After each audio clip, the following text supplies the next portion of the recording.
So I figure I'd go out and show you guys like how the lake is doing, what it looks like now after a year and a half of being dewatered.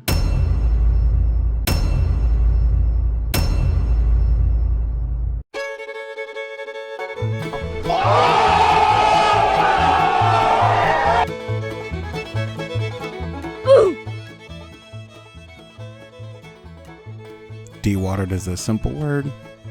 It's is a complicated word. Freaking tractor won't start. Were those insulated channel locks or what?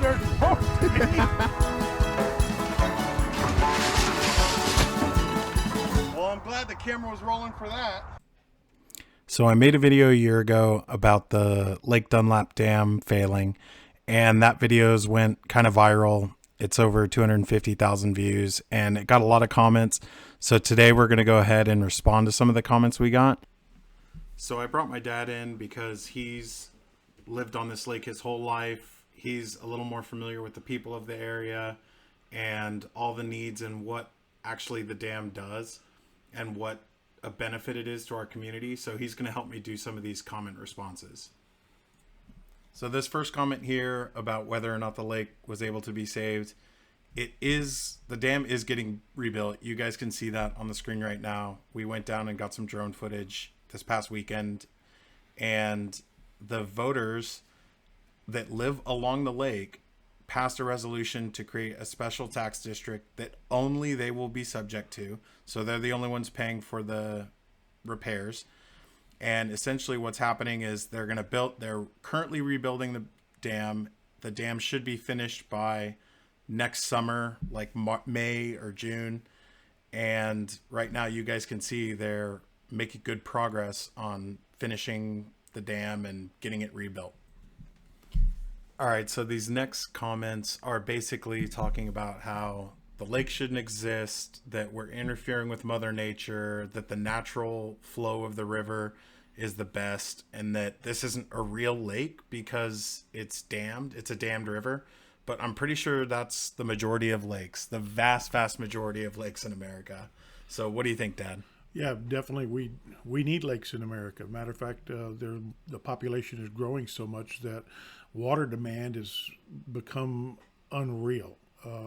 You can look at Hoover Dam and Lake Mead and see that water's a problem. And it's also happened at this little lake here at Lake Dunlap.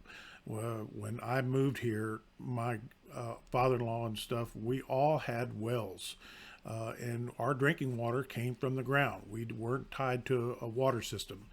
Well, when the dam dropped 30 feet, we ended up, which I'd never thought was possible, we lost our well and ended up having to tie on to the municipal water system.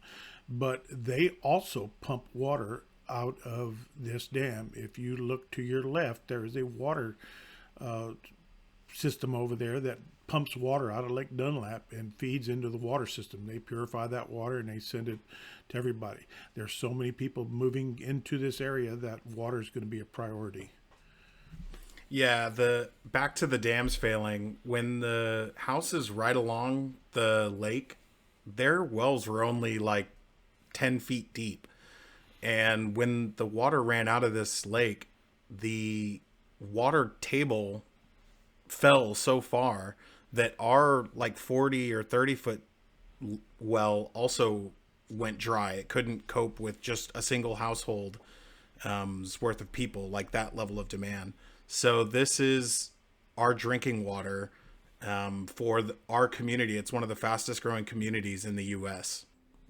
This comment is so self-explanatory. It makes so much sense. I never thought of it. Of course, all those trees are dropping their seeds right on the lake bed where they can grow. And all those seeds that are flowing downstream are depositing their seeds along the lake bed. So, of course, when there's no water and they have access to sun and super wet ground, of course, they're going to sprout up. So, brilliant comment. So this commenter is asking who's getting stuck with the bill. They're talking about hurricane damage and home insurance. None of this stuff was covered. When the dam failed, it was under the responsibility of GBRA, which is like the Guadalupe Blanco River Authority. and they were responsible for the dam maintenance. As far as we know, they weren't keeping up with that schedule, but the dam failed in such a way that it was kind of impossible to maintain. Essentially, it had a gate on a pin that it could hinge open and shut to let more or less water out, and that pin failed, and the only way to maintain that pin was to completely tear down the dam. So the new dam is a totally different kind of dam. They're going to have log jams in there so they can totally block the waterway, and then they can service all parts of the dam. So they specifically designed this dam to be able to be maintained, as opposed to the old dam, which could not be maintained. For rich people wanting their lake back, it's not, I'm not going to lie, there are wealthy people that live on the lake, but there's a lot of poor folks that live on the lake too. And in some of this footage, you guys can see there's a farmer or a rancher right across the waterway who has cattle that in his property butts right up against the lake. And I don't know if you guys are up to speed on the ranching business nowadays, but it's not exactly high margin. So there's a lot of people that use this lake. It's a benefit to the community, but only the folks that live on the lake, on their deed, it says lakefront property, they're the only ones subject to the new tax that got voted on. And they're basically going to be subsidizing this lake for the whole community to use. Everybody has access to this lake. It's just a continuation of a couple river systems that go through New Braunfels, and one which originates in New Braunfels. And that whole waterway is public access. This lake has a public dam. A lot of people allow, a lot of residents of the lake allow people to dock and put their boats in right on the lake. A couple of communities have like HOA lake access. So a lot of people use this lake and have access to this lake. And it's not just like rich private people and they use the lake all on their own. Every weekend, there's hundreds of people out on this lake when it's filled in their boats, and they're enjoying the lake. And they're benefiting from now the tax dollars of the actual lake residents who live here, because we're the ones that are paying for it. Yeah, because down at the boat ramp underneath the I-35 bridge, you'll see that footage down in the later video. There are ways to get for the public to just dock their boat and drive their boat all the way down to this dam. They can utilize this lake for fishing and for entertainment and water sports, and there's so many people that use this dam, not just the homeowners or property owners that are here in the community. Yeah, it's basically a public park. So I don't see anybody picketing in front of City Hall to tear down public parks and return them to a natural forest. So I'm a little bit confused about how, like, I was naive about the controversy of rebuilding a lake. It's been here for 100 years. It's really done benefits for our community. And it's really kind of silly, in my opinion, to get upset about a river losing a couple 100 feet of shoreline to that much benefit. It already is a waterway, and the dam existing is not going to make it anything more.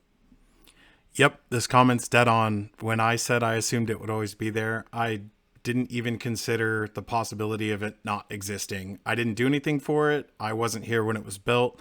Like I said, I just assumed it would always be there. And this comment is really, like I said, spot on. People were lazy about it. The homeowners and all the residents assumed GBRA had it. GBRA really couldn't do it, didn't have enough money, whatever the case was. They weren't really forthright about the condition of the dam. And another thing to note is that there's about 5 dams all built in the same time along this same river. And when this dam broke, they were going to empty the other dams because they were concerned about failure in those other dams. And the residents of those lakes filed a lawsuit, like an injunction, to stop GBRA from lowering the water level. So it's been a big mess. It's definitely been an eye-opener from the community. And now I think we have tools in place as a response to this incident where everybody is more skeptical of other people. Not skeptical, it's the wrong word. Everybody is more involved. We've got contingencies. People are watching other people, making sure that money gets spent the same way or the correct way, and that nothing like this will ever happen again. So this is actually a really good question. As far as I know, the deeds, at least our deed says lakefront. So when the lake receded, the boundary of our property actually went out to the water. Dad, do you know anything more about that? Yeah, that's all I know, that it went to the water line. Now, it didn't benefit us any because we live on such a steep slope that we didn't gain but, 5 or 10 feet of actual land.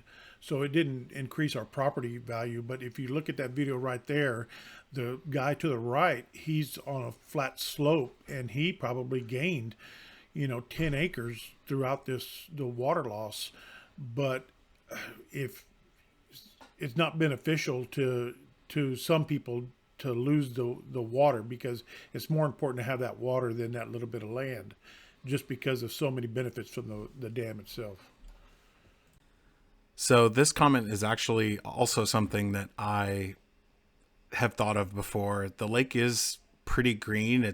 I wouldn't say dirty, but it's definitely not crystal clear. Like I said before, this river system is probably one of the biggest in Texas.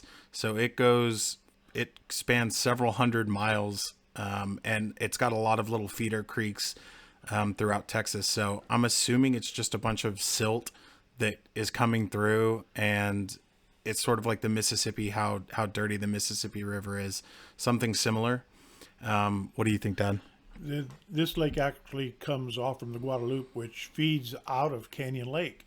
Right now, we are in such a drought that Canyon Lake is not getting any water in it, and the river upstream of it is actually dry.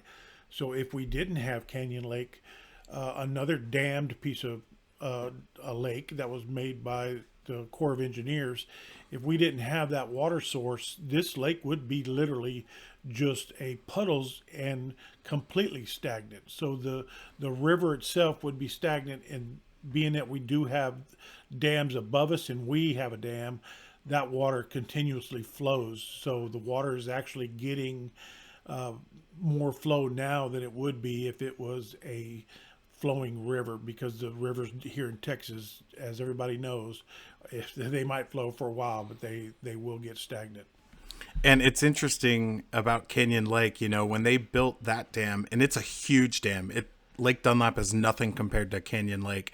They actually evacuated a village and flooded an entire town. It is under Canyon Lake. So I don't know why people are upset about a couple of feet of shoreline, but Canyon Dam is cool, I guess. So just another little interesting fact for you guys. So this comment's about when the dam busted, what happened to the excess water, basically. There was a couple comments about, did it flow downstream? Did it cause any flooding? And the answer is no, it didn't. There's several dams in a row along the Guadalupe. Lake Dunlap was the first dam, so there's a bunch of subsequent dams. And when the dam broke, the water, it didn't wash away like some of the disasters from the early 20th century, where whole communities were wiped off the map because of the dam. This basically was relatively controlled. When the dam busted, it was only one of the gates, and so some of the water was flowing through uncontrollably, but it was still sort of bottlenecked. So there's a golf course that's not very far downriver from this dam, and they had some patio furniture wash away and stuff, but ultimately there was no property damage, there was no loss of life, nothing like that. So yeah, everybody was safe, thankfully. The old dam did produce electricity, and the new dam is going to produce electricity as well. As far as I understand, the old dam, it didn't produce enough in terms of being able to sell the electricity to pay for its own existence. It was a loss leader. Hopefully with new technology, more efficient turbines, whatnot, the new dam will come closer to that. But ultimately it's funded by taxes, and although the electricity is nice, it's not a primary objective of the community wanting the lake back. Yep, you guys are mind readers. We're definitely planning on fixing up our property. We're going to put some retaining walls in and sort of extend it out, flatten it out. And I know a bunch of communities have done cleanups, and they've internally organized to make their lake lots better, replace dams and docks and some of the stuff that was deteriorating. So that is definitely in the works. If you guys want to see our personal lot get fixed up, go ahead and subscribe to the channel, because I'm going to be uploading that content closer to the winter. It's way too hot to be out there right now, and the dam's not supposed to be coming back until next summer. So over this winter, we're definitely going to do that. These next couple comments just got a good chuckle out of me. You guys are top tier trolls. This isn't Sauron's dam. The trees didn't break it, but you guys crack me up. So thanks for the laughs. This comment is pretty comical as well. You know, it's like mocking me. I didn't post my original video to garner sympathy. Like I said in that video, the dam was already like approved to be rebuilt. All the process had gone through. I wasn't trying to change any minds about voting on the resolution or anything. All that was already set in stone. I was just wanting to celebrate that accomplishment. The community really wants the dam back. It's coming back. And all you guys with sour grapes, there's not much you can do about that. I just want to quickly say thank you here at the end of the video. My channel passed 1,000 subscribers. It's a big accomplishment. I didn't ever expect it. I still don't expect anything out of this channel. It's just a fun side project for me. I know a lot of you guys have found my channel through these dam videos, and I think that's awesome. I think it's a story of a community coming together, and that can be really powerful if that message gets out that, hey, the little guy, when we get together, we can make serious changes. With regards to the future of the channel, like I said, it's a side project for me. I've got a lot of commitments right now. I'm a dad. I volunteer at the church. I work full time, so a lot of my time is accounted for. But I'm going to continue to make videos when I can edit them. I wouldn't expect a whole lot of, just a ton of volume, daily uploads or anything like that. Not even probably monthly uploads. But when we have a little time, or when we have a big project, I'll definitely be uploading those to the channel so you guys can view it. And if that sounds like something you're interested in, then definitely subscribe, comment, like let me know what you guys want to see, because I just sort of offhand made this damn video because I thought it was something interesting that you guys might find interesting, and lo and behold, it's like accounted for 70% of the views on my channel. So I'm still trying to figure this out, but I know you guys will help guide me in the right direction. God will help guide me in the right direction.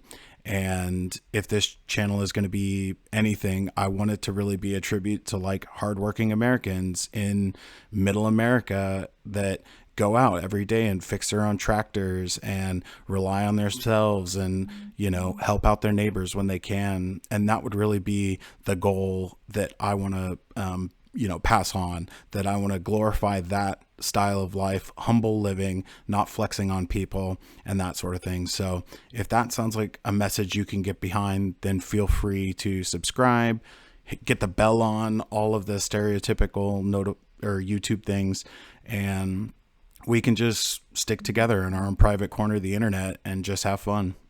Thanks again. Like I said, it's a really big accomplishment, and maybe, who knows, we will accomplish a lot more.